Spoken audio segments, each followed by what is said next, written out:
have a problem. You got your chat up, Catherine? Turn, yeah.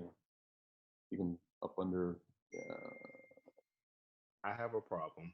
Yes, we know you do. Does it have anything to do with Zoom, though? No, this you. Oh, okay. All right, everybody should be good. I'm not seeing any chats coming in saying you don't have access. Okay. I don't see the, are we supposed to see the slides on there or Should just be the seeing the agenda? slides, yes. I see an agenda. Yeah, well, that's the first slide. Okay, cool. Yeah. Okay, everybody should be seeing the agenda slide right now. Who's calling in by phone? Who is that? Calling me with my phone. Who is that? Angela. Oh, okay, gotcha. All right. I put you back on mute. All right, let's get going here. So I think the Zoom connection piece there, number one, is complete. We have everybody on, and that's good news. I thought it might take a lot longer, so our meeting may actually be shorter than expected. I left an hour for that to happen. I wasn't sure what we were going to be up against. So we'll just go through this. Just welcome. Appreciate everyone's work to kind of make this transition happen as quickly as it has. I think we're doing great overall. Kelly's in the room here with me, and Catherine is here kind of as a scribe taking notes. If there's any technical difficulties, she'll help with that. So any immediate needs that we need to look at for anybody? And if you're not comfortable sharing, that's fine. If you could just connect with Bethany on that and send her a text or an email to let her know that if there's some pressing need that we may need to help with, that would be great. So really want to thank the office too. They've really kind of jumped through a lot of hoops to make all this happen.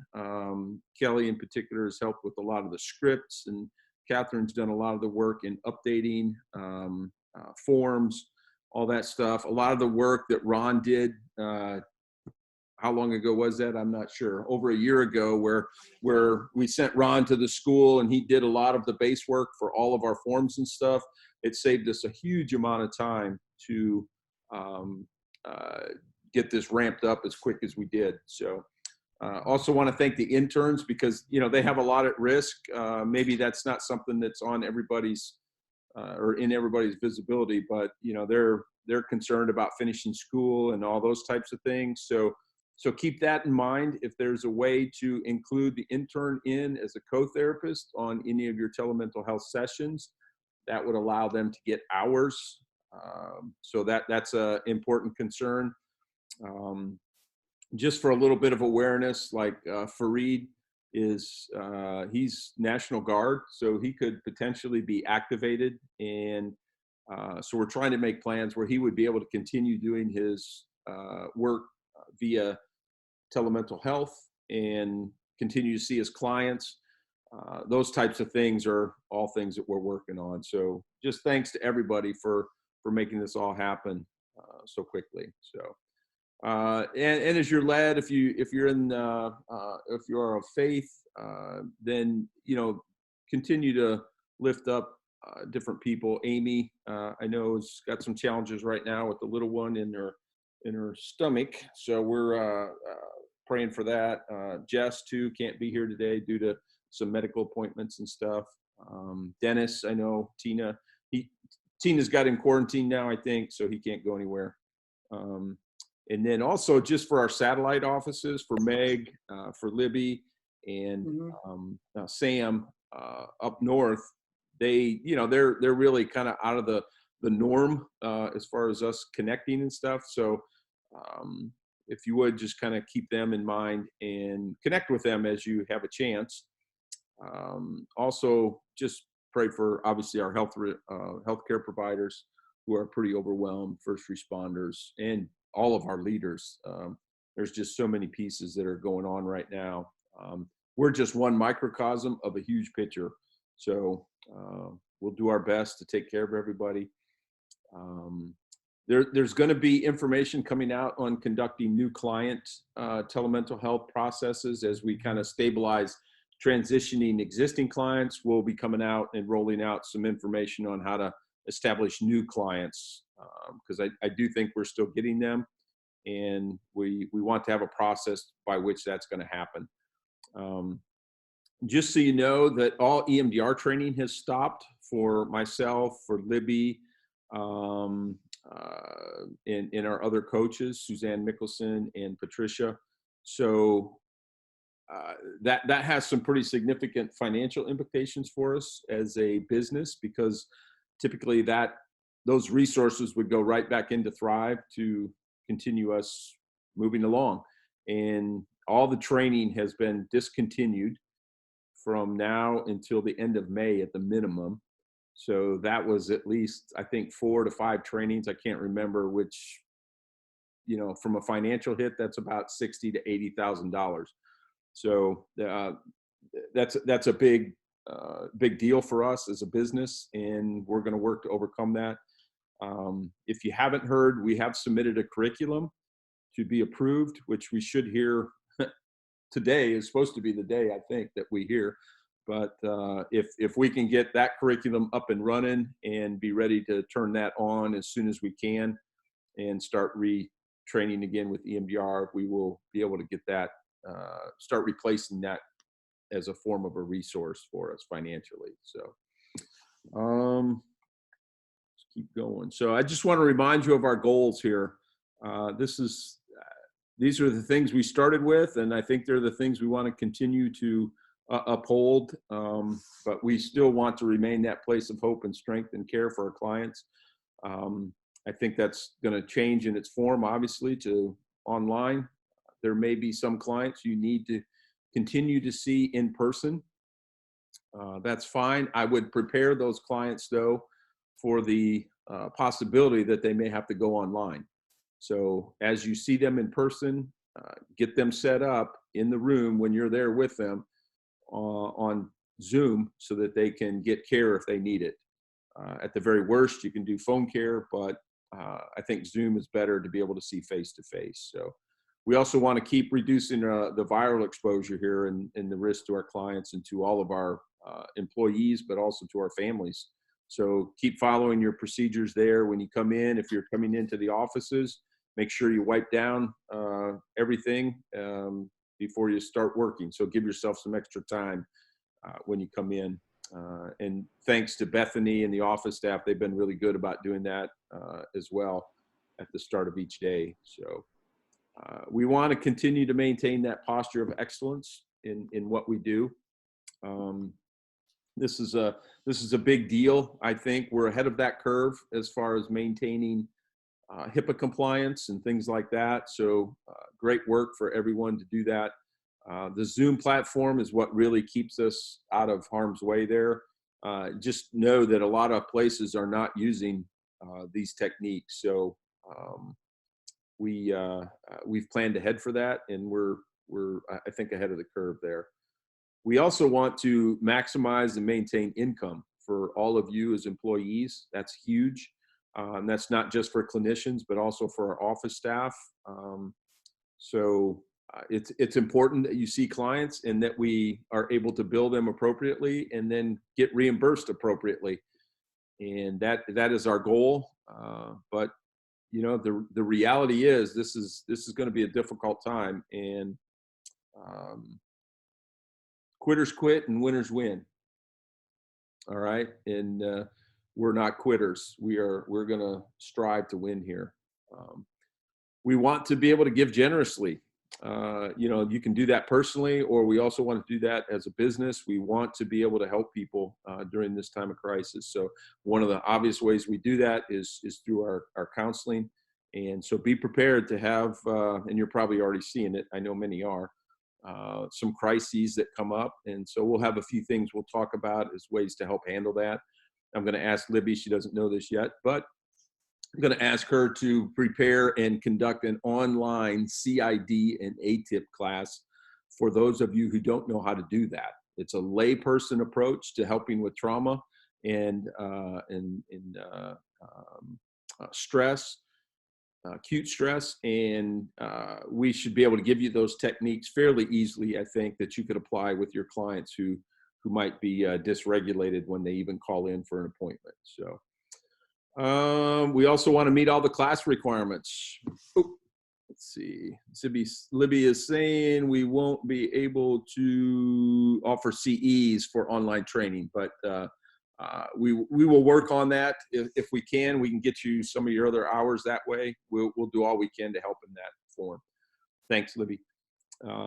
We want to meet the class requirements of all our student interns. So Kelly and myself, I guess, we've been working with the different students and their schools, and the schools have been very good about updating their requirements, I guess you would say, for their hours that are needed. So little things like they're allowing excess practicum hours to be rolled into the internship hours needs. So things like that previously they haven't been able to do. So I think we have 2 that are very close to meeting all their hours, and then we'll continue to work with the rest to get them there.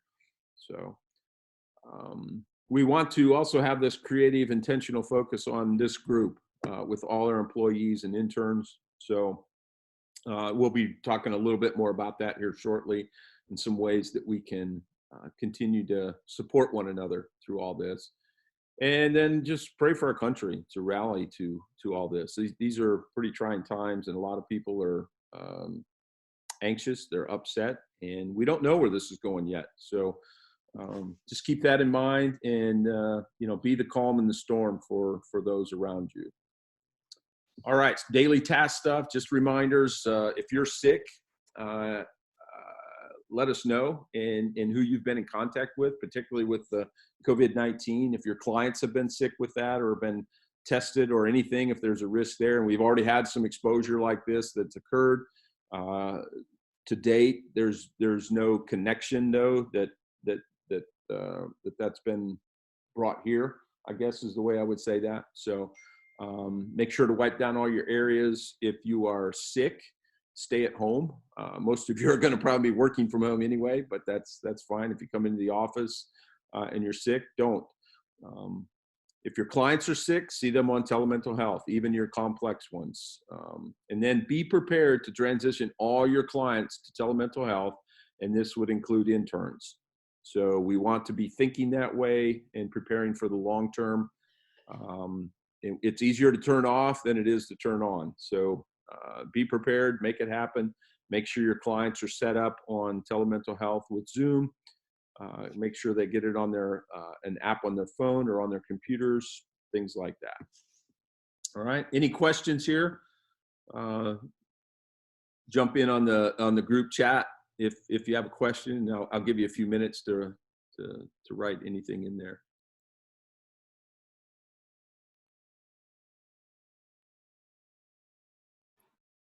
Okay. All right. So these are some of the different things that we've been talking about. They're in different stages of development, but Bethany has agreed to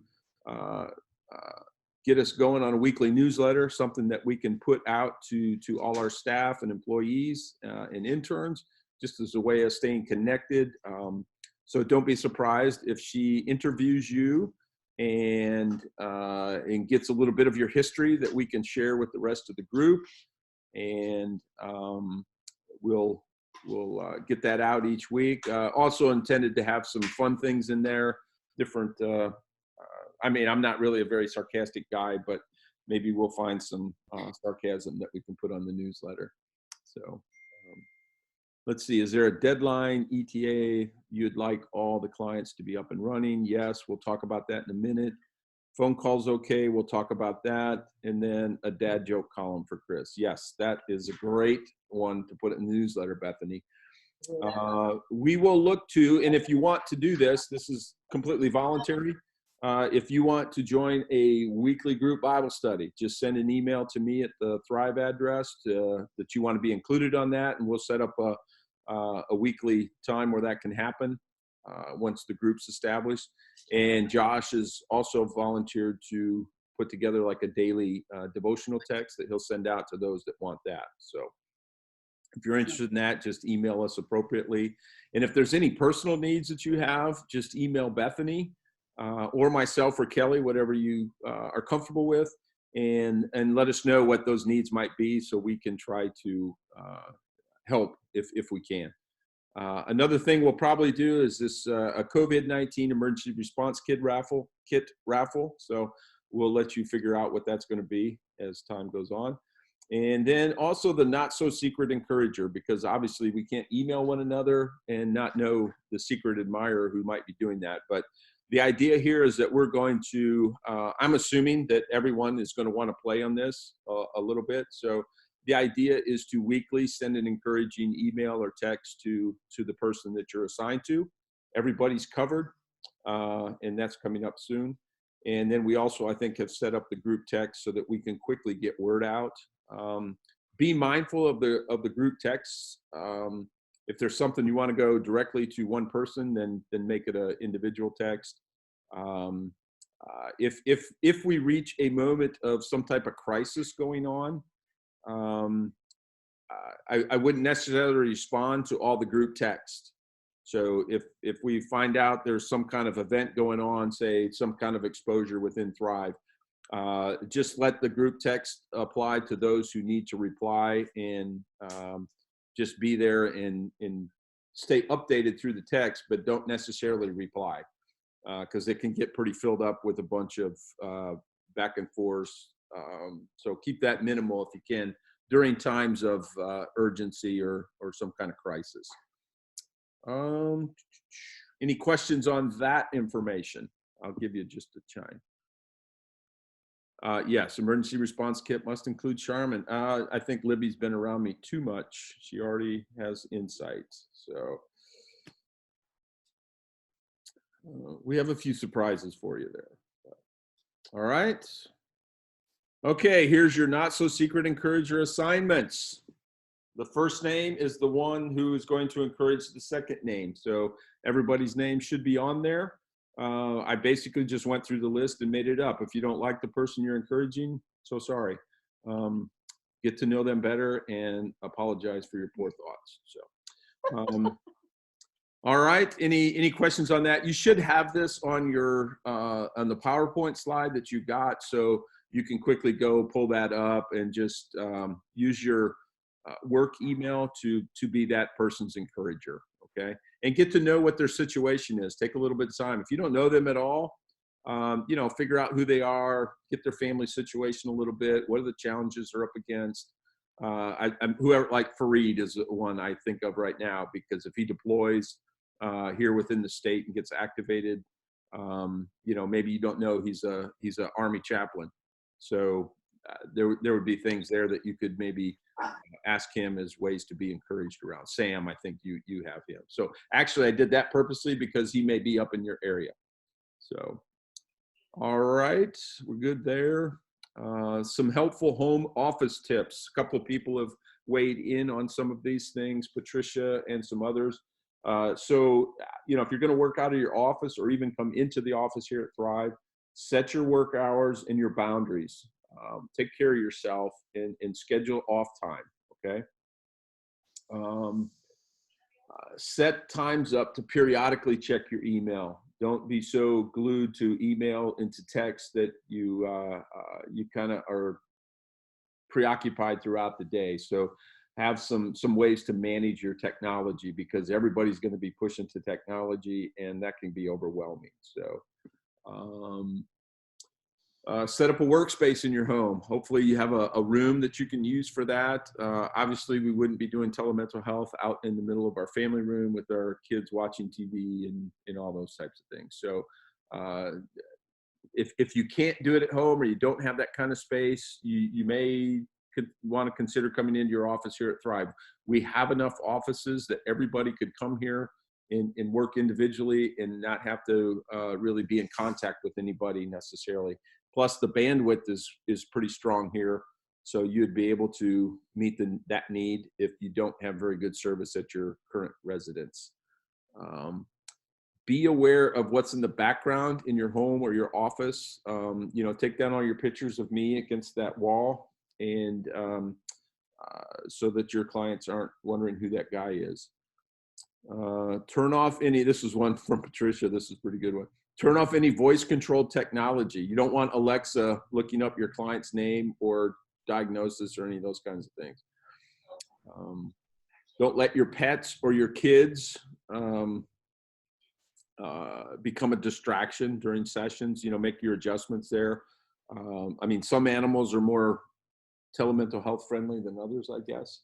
So cats probably are easier. Dogs could be disruptive, much like kids or husbands, I guess. Patricia talked about too, one of her clients going into her car for the session while her family was in the house. So one of those things that you want to check for is your client alone and able to, you know, not, what's the word I want? Not going to be disrupted, or that somebody can't hear what's going on in their session. So even spouses necessarily. So that's part of your telemental health processes, but just check on that. So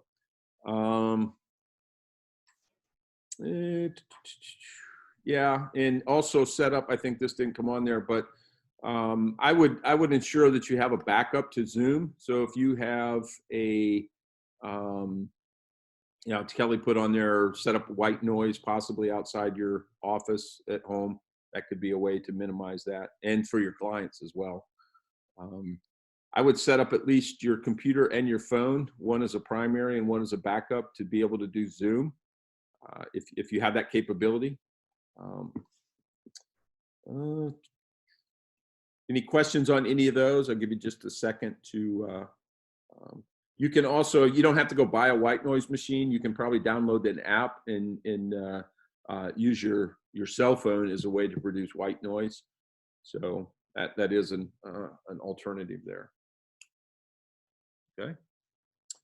All right. Technology adjustments. So Zoom is our primary platform for doing telemental health. Okay.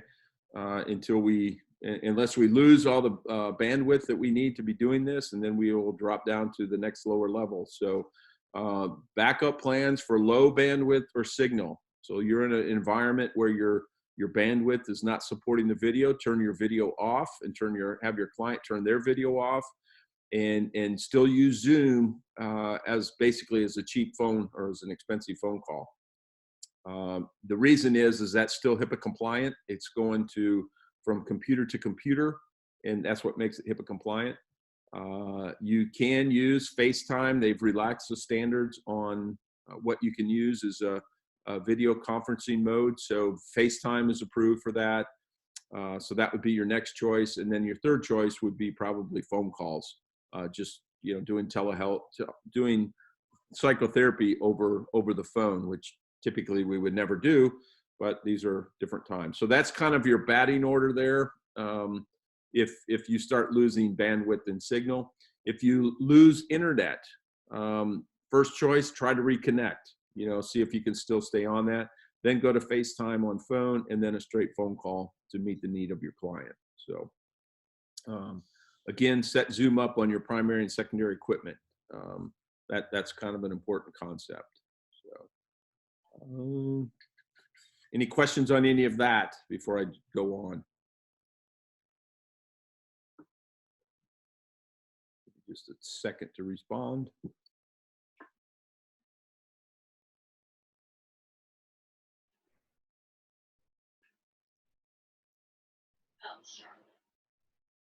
Okay. All right. So ways to maximize the bottom line. The reality is we are still a business, and people like to get paid, and we need to keep the lights on and pay our rent and pay our insurance and all those types of things that keeps us up and running. And these are significant challenges we're up against, just so you know. So it's important that we get reimbursed for the clients we see, and our front offices work really hard to make sure we are staying on top of the billing things, and we're getting things coded right, and the modifiers are all added on for online. And we're going to talk a little bit more about some of that, what it means for clinicians. yeah, and Patricia just said, working from home, that there are some of you may open up other days in evenings and stuff. That's fine. We'll adjust as we can. And if who knows, we may get flooded with clients and everything goes just perfectly with the bottom line as far as finances, but I don't know. We will and are cutting unnecessary expenses to try to minimize our costs until we figure out where we're at. And if you have out-of-state clients who maybe they were seeing you here and now they've moved out of state for whatever reason, I think Jess had one client like that. The TMH is lifted for those Thrive clients. You can go ahead and see them and not worry about it. So I would still be aware of what are the requirements for that state that they may be in, though. And that's something you might want to get with Ron on and check to make sure we're doing all we can to meet the requirements, not just blowing them off. Okay. Holly put on there, the office will need to know your expanded hours. If you're going to adjust your schedule, adjust it in therapy notes. Okay. You can go in there and open up your hours. Here's what I would do, though, is I wouldn't open up blocks of time in therapy notes. I would open up larger blocks of time and then obligate the time where you're taking lunch, if that makes sense. So rather than put in 8 to 11 and then 1 to 5, put in 8 to 5 and then block out your lunch period. It's much easier to adapt that as you move forward from a therapy notes management technique. So if you have questions about that, there are some ways you can better manage the therapy notes calendar. So, all right, self-care. Just want to talk about that for just a second. Is take care of yourselves and your families. That's a priority. Obviously, I know finances can be as well, but it's really important that you're able to step back if you need to and take care of self. So take a look at that broader picture. Be thankful for what you have. Not so much maybe focused on what we're up against or what we're losing, but be thankful for what you have. That's an important perspective that we need to try to maintain. And if you're struggling with that, let us know. Let somebody else help share that burden with you. You're not alone.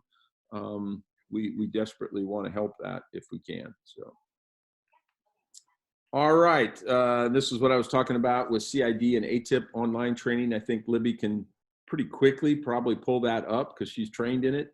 And if you have not been trained in CID or ATIP, they're very similar techniques and they work really well with dysregulated clients or clients who are really struggling with anxiety when they come in or show up online. And I've had a number of consultees. We've been talking about this online for EMDR consultation that have been using these techniques and it's working very well.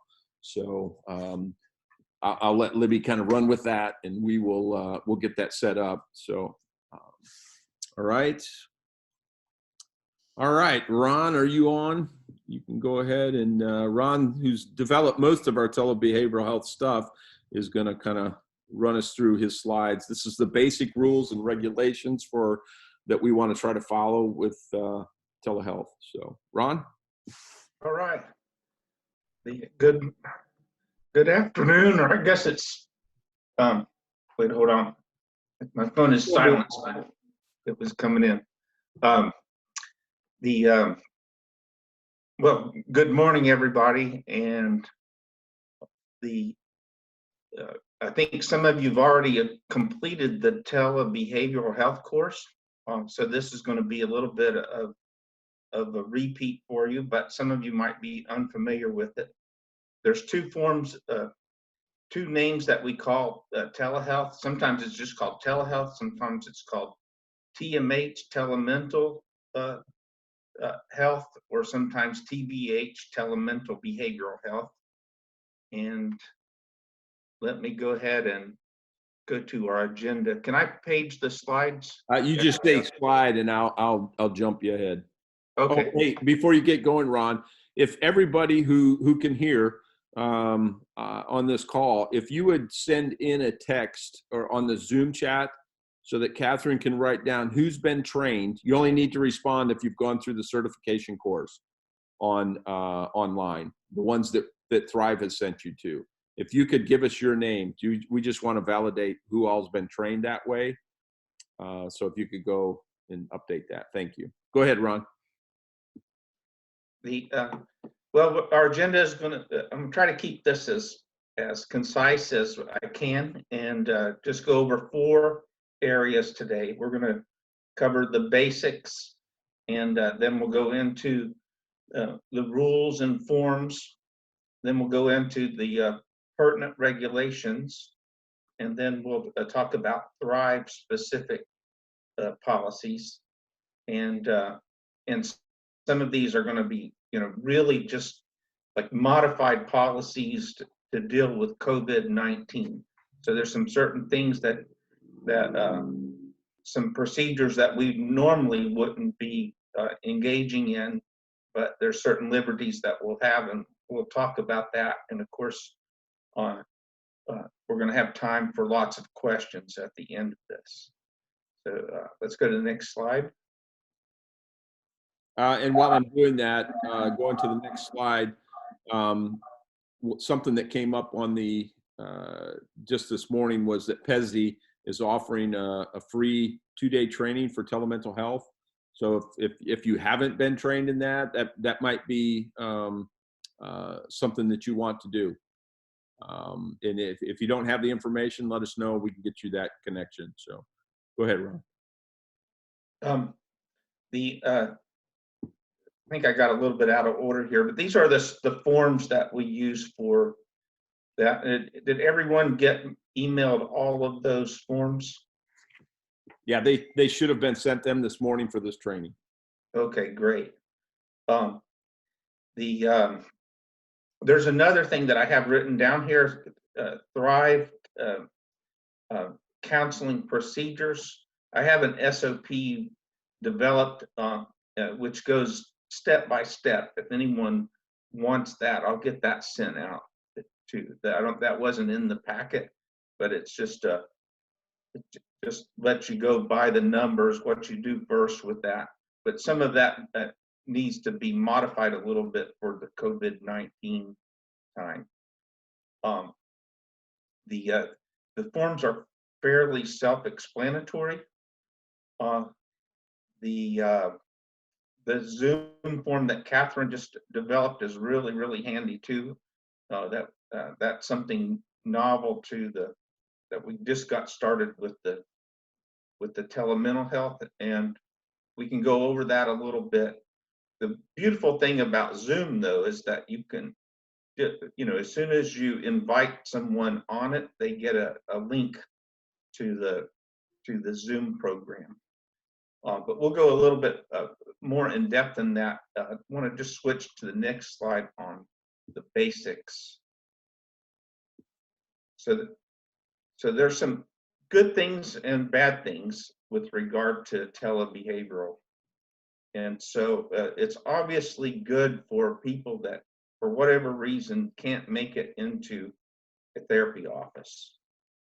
It's also good for therapists who can't make it to the therapy office. And it's tailor-made for such a time as this, when we have like this major pandemic plague that is preventing us from doing our typical kind of therapy. The disadvantages of telebehavioral health are very important though. There's things that you just can't do through telebehavioral. You can get there's good evidence that says that telebehavior is effective for a lot of people, but it does have its limits. And one is that you don't have the interpersonal connection. Like even as I'm speaking right now, I'm realizing this feels a little bit awkward. I'm speaking into a machine and I'm not seeing the people in front of me. And so that's you get some of that effect. over time, you learn to connect a little bit better, just like we learn to talk better on the telephone. We learn to talk better on the computer, but initially it's going to be a little bit awkward if you haven't done this before, to try to make the connection that your clients need. So keep in mind when we do this telebehavioral mode of therapy, it's going to be a little bit weird for you at first. It's kind of like writing with the opposite hand. It's not going to feel comfortable. What I find is a kind of a secret is like the thinking about what I'm talking through, and working harder to connect than maybe I would a little bit in person. Sometimes helps. Letting them be at ease and saying nice things to your clients to get them tuned in is very helpful. But and then it also limits you to what kind of therapy you can do. I wouldn't recommend doing this, doing any kind of, let's just put it right out there. Don't do EMDR with telemental. That's not going to do good. Also, if you're with someone and they might have a dissociative experience, telemental is not a good venue. Now, it could be they're in a stable state, and you just kind of weigh, use some clinical judgment, and if they're stable, hey, I can talk to them now. But if there's any feeling like this client is not going to be stable enough to do a telebehavioral thing, don't do it.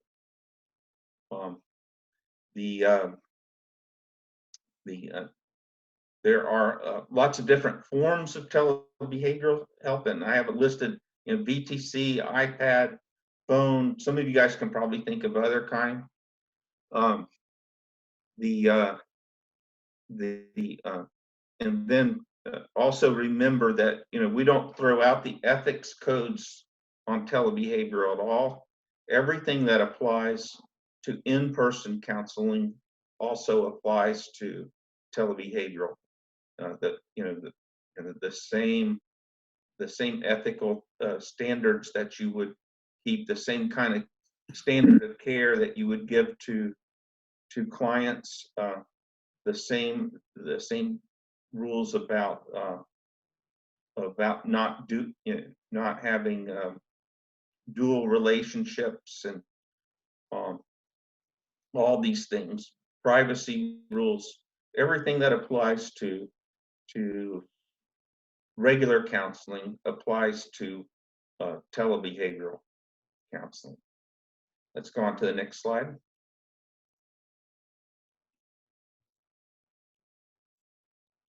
I'm going to quickly summarize this, and Chris has already said it. I'll just reiterate it. North Carolina is a state that's allowing us to talk to clients out of state, but every other state is not like this. Some are coming on board because of coronavirus and making it a little bit more liberal for their therapist, but for some states they have a much more strict rule regarding the practice. And so if you're going to practice on someone who's a resident of another state, make sure that you check with that state and with their licensing board and make sure it's okay for you to do that. But from the North Carolina perspective, you can do that with North Carolina people, and other therapists out of state can do that with North Carolina people. But it's not always that for each state. There are some things that I recommend that you read. It's in the ACA Code of Ethics. Go to Section H and read that before you start doing therapy, just to brush up on the ethics from the counseling perspective. If you follow Thrive rules, though, you will be following the ACA ethics code, but it's still good to know what's in the ethics code as it relates to telebehavioral. And along with that, also ACA is obviously would cover, you know, what we call or LPCs, but also if you're a social worker or an MFT, look at those ethics and codes there. So be congruent with your discipline. Yes. Is the way Yes. to say that. So if you're a social worker, go look at the National Association of Social Worker Code of Ethics. If you're a MFT, go look at AAMFT and make sure you're tracking there. So I would be aware of them at all, but just know that they're slightly different, but pretty much the same. Now, so it's not like you go to a common denominator. You go to your licensure, LCSW. But what's the new term for LPC? It's a bunch of letters. LCMHC. LCMHC. Yeah, go to LCMH. I can't even say it. Yeah, I know it. It's like, I'm glad I'm at LMFT because I couldn't say that. yeah. But let's go on to our next slide. We'll keep this thing rolling here. All right, there you go. The make sure you have all your completed Thrive forms, and and Kelly, I think it was Kelly. It might have been someone else, but now we have a way that we can question them via phone or via the computer, and if they filled out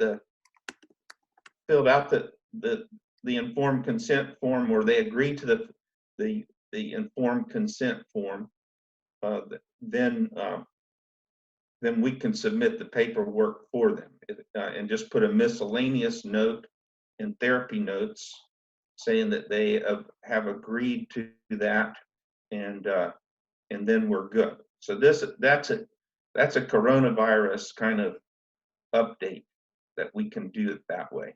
Mm-hmm. And this is a question I have for you, but part of our procedures, Chris, before was the intakes were always in person, and now I think we're not quite that risk averse that way because we're more risk averse of the germs. Yeah. Yeah. So now yeah, we can do the intake telemental. Yeah. I mean, if to be determined, I think we're definitely moving in the direction of doing online intakes. Yeah. And we're going to develop a process for that, techniques that will get to everybody to follow. So Okay. if you can do it in person, if that makes sense, then okay, great. But I think we're moving further and further from that reality, to be honest. If we do go to that reality, there are some things that are very crucial. One is identifying the person, Right. and making sure they show you their ID card and they match it. Hold it up next to their face. Yeah. Yeah. So we want to make sure we got the right person there. We want to make sure that they also have not just the telemental stuff, but we've got to tune them into the Thrive policy handbook, and make sure they understand everything about counseling, just like they would if they were coming into the office. Understand the limits of confidentiality, understand our social media policy, understand who you are. Some people don't read your professional disclosures. You'd have to tell them that in that intake session. A lot more work in an intake telemental session. Yeah. And so I'll just play it by ear when you give the thumbs up for that. I'll be doing that. But keep in mind, if we do go to intakes, it doesn't let you. We still have the same requirements for intakes as we would for an in-session Yeah. The same policies apply. And then some. Yeah, and then some, yeah, and some extra ones. You've already talked about transitioning our clients to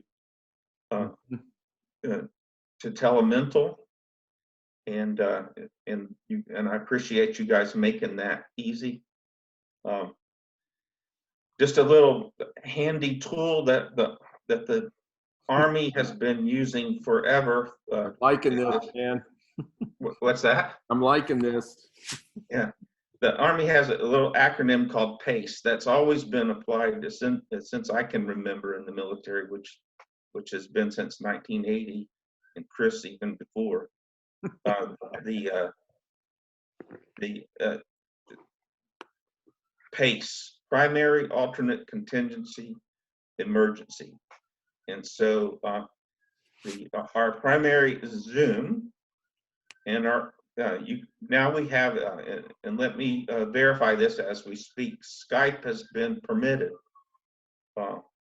with the relaxed HIPAA standards based on COVID-19. Am I accurate with that, Chris? Yeah, a lot of those things have changed. You can pretty much use any forum to talk now with clients. So if for some reason you can't do it with Zoom, this is just my example of a PACE plan. You can put anything for your alternate contingency emergency that works for you. But phone is what I have for contingency, and then the Catherine just sent a funny note to everybody, and I can't figure it out just yet. But and then emergency in person, and that could be, actually driving to where they're at. That could be also, depending on the emergency, having them come here. But that could also be a 911 call. And so while we're on that, one of our forms is that emergency procedure form. So make sure that you go over each of those forms, and that you know where they are, know what your clients have available to them medically, and don't be afraid. And I've done this before. Maybe some of you have. Don't be afraid to call the cops and say, "Hey, I need a wellness visit at such and such address." And don't be afraid to call Chris 24/7. thanks. He usually will answer, and he's generally helpful. But sometimes the situation's so icky, it just, it's still going to be icky whoever you talk to. But this is all I have for slides. Any questions related to telebehavioral?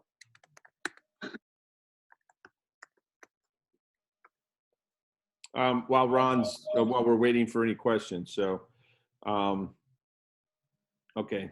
Yeah, Patricia's going to cut off. Holly's responding to the question from Patricia was, will we need to have intake? We will have the intake paperwork completed. That all the intakes are still going to go through the front office, even if there are new clients online. So, and that should be all completed and uploaded prior to your intake session. So the clinician will just pick up from there, and then you will start your normal approach to doing online intakes, and then on to into your training or your treatment plan. So, and then Libby asked about a checklist for transitioning clients. I don't know if we have a specific checklist, but yeah, I think we could probably throw together a checklist for transitioning. I'm not sure if we don't have it already, honestly. I don't know. I think just kind of like a step-by-step to transition a client. Well, Have we put that out yet, or do we have? I mean, just like you have a pre-screening form, which is what you would need. Yeah. And that. Okay. You have the informed consent, and then the script that I wrote, and then that would be all you need. Okay. Yeah, I think we may actually cover that Libby. So yes, we're gonna get into some of these things coming up here actually. So we'll move on and then see if we cover some of the questions that are out there on this. So, all right. So the clinical process for telemental health is the goal is to transition 80% of our clients by next Friday, a week from today. That's the goal. Whether we reach it or not, I don't know, but I would like for you all to be actively pushing for that. If you can get all your clients on telemental health, go for it if it's appropriate. Not every client is going to be appropriate for that right now, but I would at least get them set up for that in the event that something changes and we can't see people in person anymore. If that happens, we don't know, but I would be ready to still provide care for them and respond to them. So to transition clients, this kind of comes to what you were talking about, Libby. Starts with the pre-screen document. Use that to talk through with your client that you should have gotten that, and you'll be able to use that in this transition. Many of you are already doing this, so this is actually kind of old news. You also want to get the telemental health informed consent completed. So, and then the emergency procedures documented and completed. Now, not all clients are going to be able to scan this, fill it out, print it, scan it, send it back, signed. So other options, you could have them take a picture and send it via their phone once it's completed. If they can't print it, what I would ask them to do is to document that they have read, agreed to, and will follow the guidance on those forms. And I would have them specifically list out the forms that they're agreeing to. Including, well, we'll talk about new clients in a minute, but just so that we're documenting that, yes, they've agreed to the emergency procedures, they've been informed about telemental health, and they're okay with what we're going to do. All right. Yeah. Any questions on that? We'll just kind of think that it's not a complex process. Really, a lot of the questions are laid out. We've also sent you some scripts that are part of this, the email they sent out early that you can use to kind of talk your client through this transition. So when you get a chance to download those and read them, that'll probably help make sense. I would encourage you to modify those if if there's something in there that might not fit your particular client, then tweak it to make it fit. That's not maybe a one size fits all, but it's pretty close, I think. Any questions on that? I'll just kind of pause there and let people. It brought up a question in my mind, Chris. Sure. I don't have experience with kids in telemental health, and it might be good if someone does to be able to talk about some of the challenges there. I think getting everybody on board might be a little bit of a challenge, through the internet. Yeah, I think Just for that, curious about that. we'll stick Kelly and the children's folks on that. So I've seen some adolescents via telemental health. yeah. Yeah. Yeah. Did it work good with them? It did. It worked really well. I got to see their bedrooms and connect that way. They were very excited to be able to kind of share that experience. I did see also a young girl who was 10. Her mother helped facilitate the call. So, it's been working really well that way. I haven't really been able to do any play therapy so much, but so far so good. Okay. Thank you. Yeah. Mhm. Awesome. Thanks, Kelly. All right. Any other questions out there on transitioning? I think many of you are already doing this. One great approach is if you're still meeting with them in person, is a great technique is just have them download the app right there on their phone, do a test session right there with them in person in the room, all those kinds of things, have them sign the forms, get that back to the office to get uploaded. So if you're still seeing some clients that way, I would go ahead and get those forms completed and go through your pre-screen and your emergency procedures so that they're set up if you switch to telemental health. So I would not delay on that. Again, keep moving forward.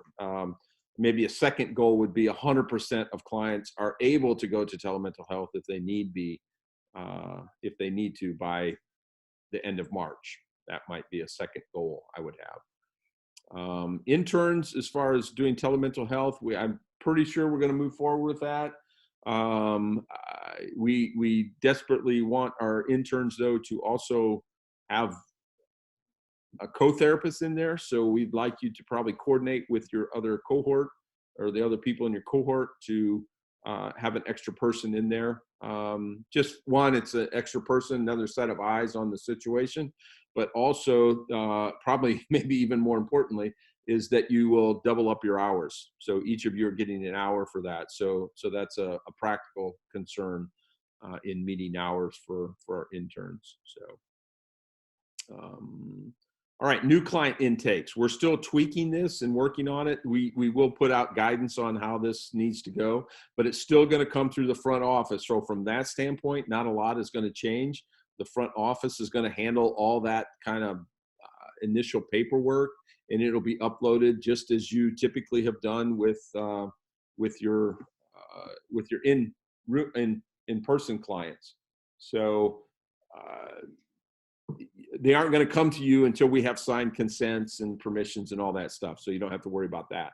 The guidelines that we're going to send you, though, will probably pick up right at that point. So we will need to give you some better guidance on how to conduct an intake.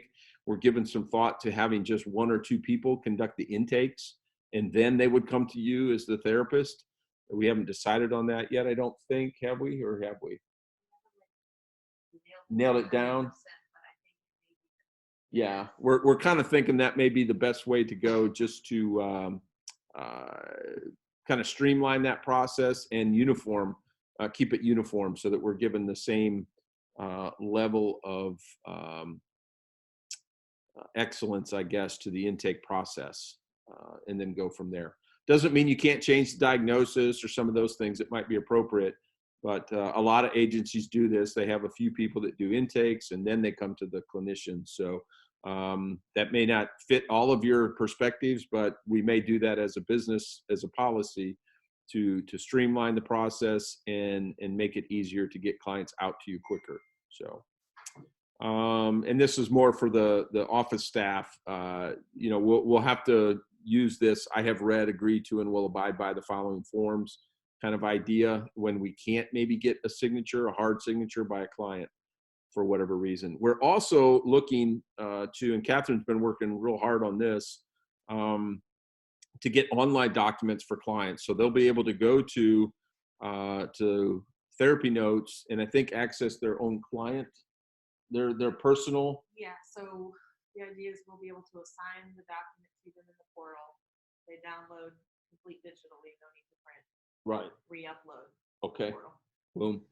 So I don't know if you caught all that, but each client would have their own client portal, and they would be able to download the forms into that, fill it out, re-upload it right back into the portal, and we would have the form. So we've had to tweak a few things, but there's no need for them to print. We're just not ready for a green light on that, but I think we're getting pretty close. I've got it figured out. Okay. Yeah, it's just getting them set up. So this is a lot of the background work that's been going on to put you in a better place and what do I want to say, a less liable place as a practice and as a clinician, because we want to help you protect your licenses, obviously, in times like this. So if we don't have to violate HIPAA at all, then we don't want to. And that's our goal, is to keep meeting the same standard as much as possible. Questions on that? I think that'll be a big improvement. So not just for this COVID-19 stuff, but also as we move forward. We're learning some things as we go through all this that we can change and probably will keep on as we go forward. So, all right. All right. Some basic note things that we would like you to be kind of, and Holly may weigh in on this as well. She's online, but one of the key things here when you're doing telemental health, but any session, honestly, even in person, and frankly, some of you don't do a good job with this. Okay. You need to review that note header at the beginning of your session. If you're opening that note header, that night after you've done the session and you did notes on a piece of paper, you're really doing yourself harm and opening this up to possible problems. So you should open that note at the beginning of every session. Who is in the session? Make sure it's the right header. Use the correct CPT code for the situation you're in. If it's a couple, if it's an individual, if it's 45 or 60 minutes. If you started 10 minutes late with your client, you can't bill that as a 90837. So you have to adjust that code. There's things like that really are important. So it's important to be on time and then end on time with your clients. So you just go to Libby asked, can you show us on therapy notes how you want us to adjust for online sessions? Really quickly, you just hit edit for the header and you pick, as far as location, you pick online, just like you would pick Cary office or Fayetteville office or main office. You just pick online if it's an online client. That's really all you have to do. So, but make sure the header is correct, like you would do for any session. That's the biggest thing. Does that answer your question, Libby? Is that when you book an appointment, there is an option to change the location from Cary to online. Yeah, I think you can, until you write that note or sign it, I think that's you're able to change. I think that's what you're asking. Is that correct, Sam? If the client's late, you might have to change your code, your CPT code. Oh, I got you, Sam. But yeah, Tina was asking, what if the client is late? You have to probably change that session to the appropriate time and use the appropriate CPT code. Now, if it's a family session, I can't think of the time limits for that. I don't think it matters. But if it's a 90837, minimum of 53 minutes to complete that. So if you got a client right afterwards and you only have 45 minutes left, you can't bill that as a 90837. It has to be billed as a 90834, which is a 45-minute session. So I get stuff happens, but Holly's saying, please also add appointment note online or TMH on the I want to say this on the appointment. What do you call that, Holly? Maybe jump online, hit your mute button, hon, and come online. I'm talking about when you click on the appointment in your calendar, you can do it. You will find a place where you can write a note. And it's really important for me to know which sessions are occurring online versus in person, because I have to add modifiers to that for the online sessions. Okay. Let me see if I can do this here.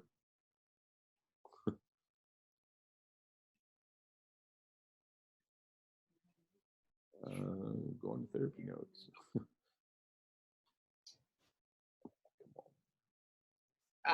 Yeah. What's that?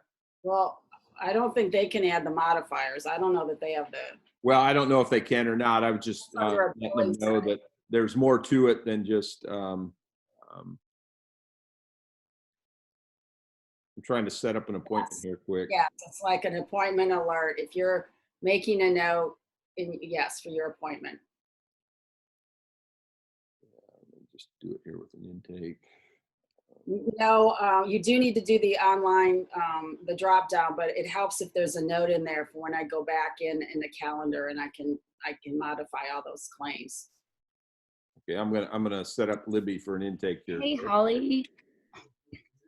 Holly, it's Charlie. Can you hear me? Yes, I can hear you. So when I came downstairs the other day, I was asking you about this, and I feel like I got clarity, but now I think I'm a little bit confused. When you said, you clarified for me that what you're talking about, the note or whatever, is that when you have that little drop down menu on location, if you click online, is that enough for you to know that it was online by that location? You know, actually, I think you're right. I think it would be enough if I just saw the location. Okay, yeah. So instead of main office, carry office, Yeah. as long as it has that online that Chris is Yeah, talking it about. does add another step for me, but No, I mean, I want to do whatever it is that makes it easier for you. if there's an appointment alert, then when I go to the calendar, I can just look at everybody's schedule and I can see which sessions, and I go to those sessions and add the modifiers. If you don't note it, I'm going to think it's an in-person session. Yeah, that would be the easiest for me, if you want to be honest. If I want to be honest. Okay, gotcha. And Chris, you're going to show us right now how to do that, right? Yeah, yeah. Everybody thank you. should be seeing therapy notes. I set Libby up for an intake. So Thank you. it's a 3-hour intake. Wow. So anyway, you would go to the edit section here in the header, and this is what I'm talking about as far as updating the header. What's that? So the other issue is that there's two main issues that are going on. We have to put online for service location, so it bills appropriately. Right. But Holly needs in that bottom for us to Yeah, that's what we're manually talking about right here. online Yeah. for her to collect fees too, and for them to see it. Yes, so they know it for what it is. Yeah, it so saves there's them. 2 issues. Yeah. All right. So here we are on therapy notes. Everybody can see that, I think. So if you hit this edit button up here in the header, okay, that allows you to change the things in here. You change the CPT code appropriately to whatever your session is. Well, with an intake, you only have one choice, which is the 90791. If we were doing a session note, you would see all of your other options for CPT codes there. Your crisis, you would see extension codes, you would see your 90837s, you would see your 90834, you would see your family counseling, all that would show up there, okay? You would pick the appropriate one. Typically, that's already preset, but you need to always update it appropriately. Maybe you're seeing your individual, and that's mostly what you do. So it comes in, it's preset as a 90837, but now they bring their spouse in, and all of a sudden it's a couple session, it's a family session. You need to change that code to reflect what's actually going on in the room. So just make that adjustment. And then under location, you get this drop down here, and you pick the appropriate location. So if you're doing like Meg up in Greensboro, she would always be clicking Greensboro for all of her sessions. But now she's doing telemental health, she would pick the online one. And so that would show up there.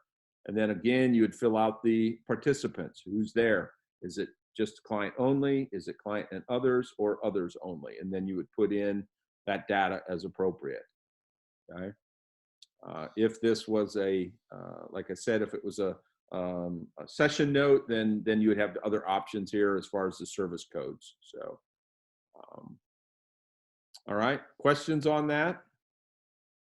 Chris, can you go to the appointment and show them? I'm going to, yeah, here. So this is what Holly was talking about. So when you see this intake, you would click on this, and then down here in the appointment alert, what you would do is you would change this in here and say TMH or online. We would like you to do that, because what that enables the office people to do is they see this when they pick up their thing. They're able to quickly see this is online, and it saves them a bunch of time, rather than having to open that all up and then check which ones were online or not. And that helps them a lot in the office if you can remember to do that. So now, typically it's already going to be there, I think, because if once we establish new clients online as new clients, I think the front office is already going to have in there TMH or online. And I think that may continue on then for future appointments. So once you set it, I think it'll probably show up. But if you would just be conscious of checking that and updating your notes. It's going to take a little more attention to detail with some of this stuff. So questions for anyone on this? Does that help for this? Yeah, and I see you put the CPT codes out there. That's helpful. I think we've put most of that information out already. But we also want you to be conscious of just not picking any code. If you have questions about codes, please talk with us, either Kelly, myself, or the front office, to make sure we're coding things right. I have a question about Yeah, go ahead. I do a lot of hybrid telemental sessions where one client's in session and then the other half of the couple is outside and they're coming in via the computer. Yeah. I'm thinking that doesn't change the coding. Nope. It would if who's your client? What's that? Who's the person in your room? Are they the client? Typically, the client is in the room. I have a few situations where it's reversed, but if that's the case, then it would be your city location, your office location would be Fayetteville, main office, whatever's appropriate. If the client is somewhere else, out of state, out of office, then it would be online. So it's the primary client. So if you're got the client, if the primary client's outside, it gets labeled online. Correct. If the client's spouse or family member is in the session, they don't. You always go by the primary or the identified client. Where are they at? If they're in office, it would be coded as in office. If they're somewhere else dislocated, then it would be online. Thank you, Chris. Okay, cool. Let me go back to share here.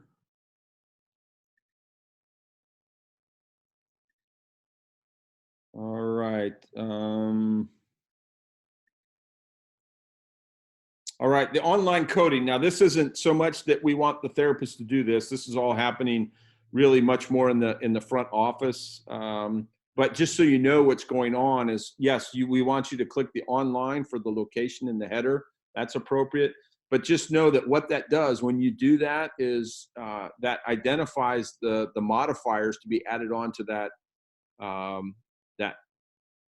the coding for that particular session, and it adds on the modifiers of GT and 95, and those are the codes that refer to identifying that as a online session.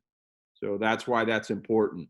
It's just not that we're making something up and want you to do something different. It's because that's what kicks that off and tells us to put the modifiers on there so that we can get billed appropriately for that. So, and again, if you can add the TMH or online in the comment section or the admin session or section of that therapy notes calendar appointment, then that helps out the front office.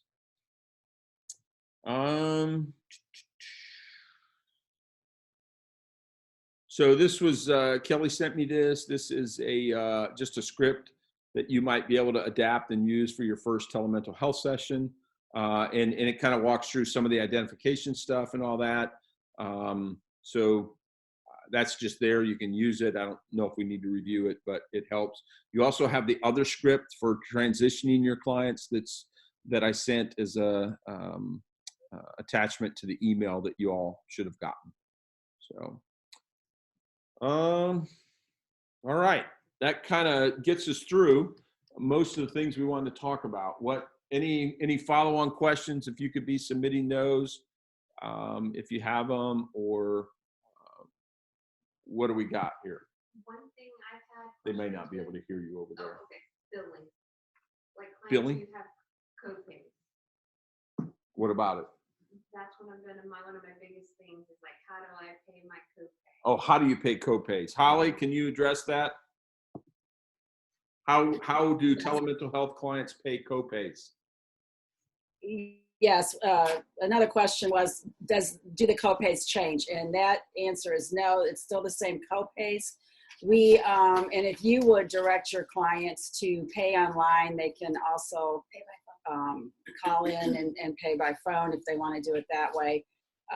We will be kind of beefing up how we are tracking that and trying to make sure that we're collecting copays, but they did not change. The copays don't change.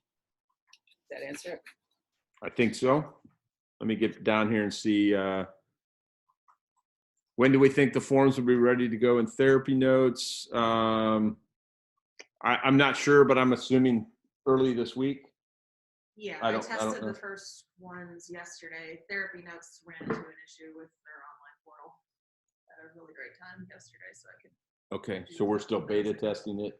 Yeah. Okay, we're still beta testing the forms. When our hope is that early this week, we will be able to get those up and running and you can, I mean, Monday. This week is This coming week, starting Monday in 3 days, we're hoping that we can have that available to you. So, let's see what else. Kelly, helping set up clients. We talked about that, helping them set up Zoom in session. That first intake, we may want to consider having intakes a little longer, in giving them 2 hours just for the sake of making sure that you work through the additional concerns with online issues. I think that may be something we need to do. So I'm not sure if 60 minutes is enough time to do the intake and get all the telemental health concerns addressed. So we may give you more time to do all that. So, other thoughts or concerns from anyone? Any questions, comments?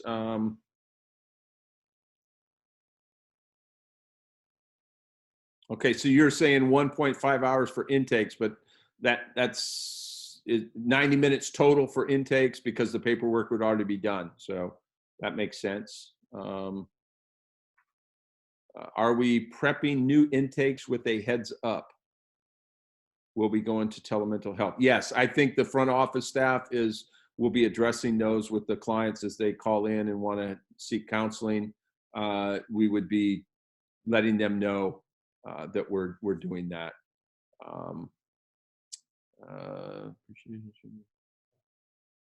Should interns also adjust billing codes? Yes, you would do your best to update that. Of course, Kelly and I, as we review notes and stuff, also look at that. But yes, go ahead and make the adjustments.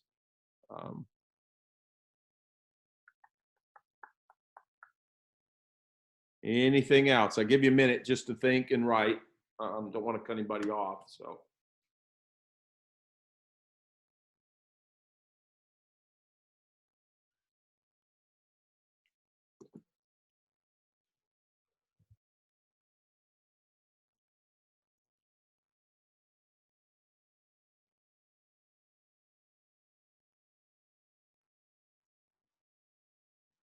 I have Yeah, a question, Chris. Yeah, go ahead, Ron.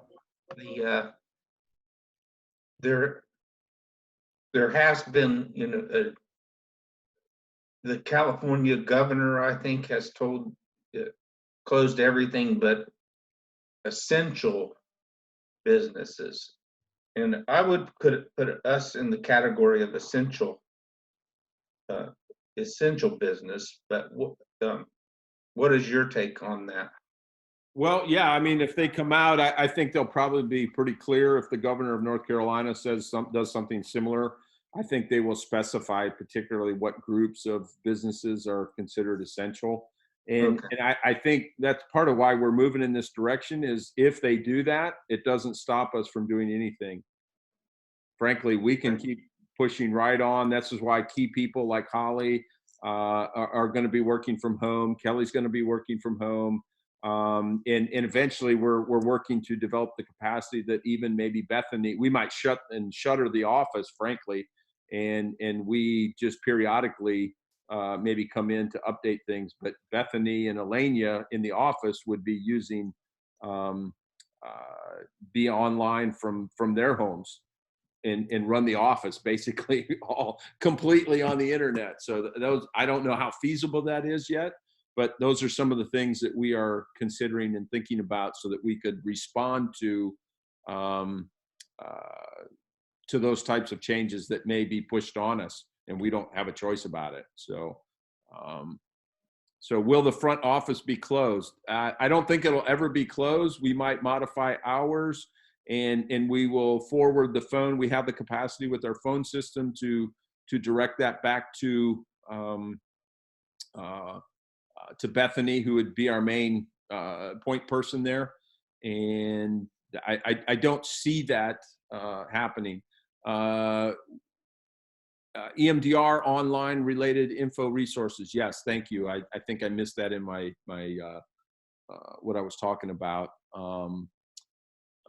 Let me see what Holly's was first, because I think that it'd be helpful for the office to know which therapists are still working in Thrive offices. Yes. Okay. So if you intend to work in an office at Thrive, whether satellite or the main office here in Fayetteville, please send your name to Holly in an email. All right. ATIP and CID, we will train that separately. I think Libby's addressing that. EMDR online training, to my knowledge, I don't think it's been determined if we can do online training with basic EMDR training. So we're waiting to hear on that. That's dead in the water anyway until my curriculum is approved. So once it's approved and they open up online training, then we would explore resources to start doing that. The Nussbaum Center Greensboro office was closed this week. Not sure if it's open. Well, that means you're doing all telemental health then, Meg. Hey, there's something else too. We just talked about this last night, is that the satellite offices, there's no reason that you as therapists can't get clients from Fayetteville now, in the sense of it doesn't matter where your client's at. So we will probably look at some strategies to open up our marketing to other places and broaden the search to create as much business as we possibly can to maintain our financial posture from a business perspective. So stand by for that. EMDR guidance for those of you who do EMDR. I know Ron talked about, typically we do not do EMDR online, which is, I categorically agree with that statement. However, we are in new times. So we are working on, I've asked Patricia, she's not on anymore, I think she left, but I've asked her to put together some initial guidance on, how we would go about doing EMDR and to what level we would do EMDR online. So we will get that guidance out to you probably this week and give you some ideas of how to go about that. I can pretty much tell you it's going to be limited to ATIP, CID, and restricted or contained processing for the bottom half of your complex clients, meaning those who are not as complex, meaning dissociative, all the things that Ron kind of talked about.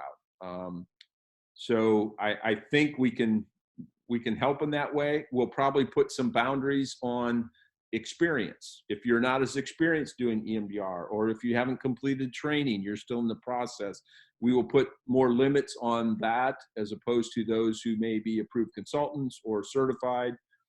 So your clinical options increase with your abilities and your competencies. So we will address some of those issues in that framework for EMDR online. So hopefully that answers that question. There's a lot more to follow there. Hang on, let me get through. Yes, we'll get some examples out, Charlie, on the EMDR. Libby's only going to be doing telemental health. Yes, use the updated telemental health forms Holly put out. The old ones that we were using talk about VC. So anything you see VC, replace with Zoom. If you already printed it out, scratch through it and put Zoom in.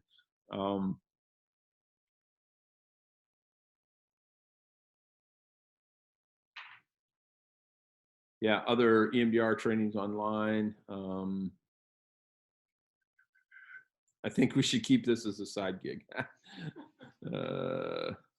Yeah, if it's financially successful, of course. We all may be on welfare at the end of this. I don't know, but hey, we're gonna do our best. You know, we're gonna bind together, team up, and we're a team through this process. And I'm reminded of there was a factory up in New England that burned down. This was quite a while ago, and that company got together and it's like 200-300 people. And they decided that rather than go under, that they were all going to take a pay cut, and they lived off of what they could make, and they basically restored that business back to full health.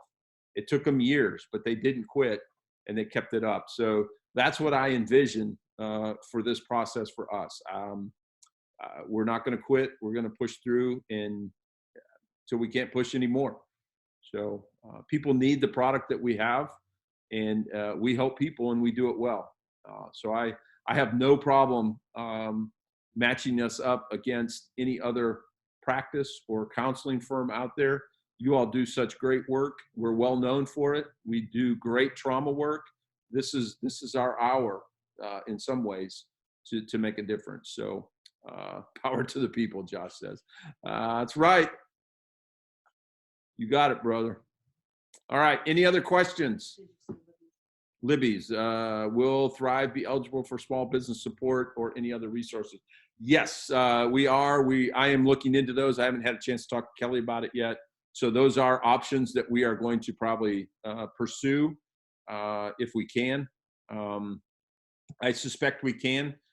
If we can, we want to keep everybody employed and taking home a paycheck that supports you. So that is absolutely what we want to do. So Charlie, I would love to be able to do something for the nurses, doctors, et cetera, at Cape Fear. Any ideas on how to support them? Not sure from a counseling perspective, but we do have connections there with different, I know Holly and I do, Tina says she does, but that's another whole area we're developing. Honestly, I didn't put it in here because it wasn't as relevant, but we are looking to develop support groups that maybe our interns could lead as far as the military on Fort Bragg, or people in our communities who need some support. And it would probably be through Zoom, and we would allow our interns and others to be involved with that. So right now we're trying to stabilize the business and get transition to telemental health, and then we'll probably add things in as we get the capability to do that. Tana Brown, she's our social work intern, is leading up that effort. That's well within her wheelhouse as a social worker, is to work on community type initiatives, and that fits nicely with her internship. And so she's handling all that. And let's see. How are we handling clients who may be struggling financially? I would say follow your heart, and if there's, get online with Holly and Bethany, and let's figure out a way to do that. I don't think we want to turn off services for those who can't pay. I mean, obviously we're not going to make you do that, but I think generosity is its own reward, and we are, as a business, I'm going to do all I can to be generous to those in need. That's just what we're going to try to do. So if that's not you, that you may be in the wrong business or with the wrong company. There's that. So that's our approach. It always has been. And I tell you, God has blessed us incredibly since we've started this. And I see no reason to change now. I'm going to dance with the person I came to the dance with. So that's Holly and God. So for me, but I like holding Holly a lot better, though, just saying.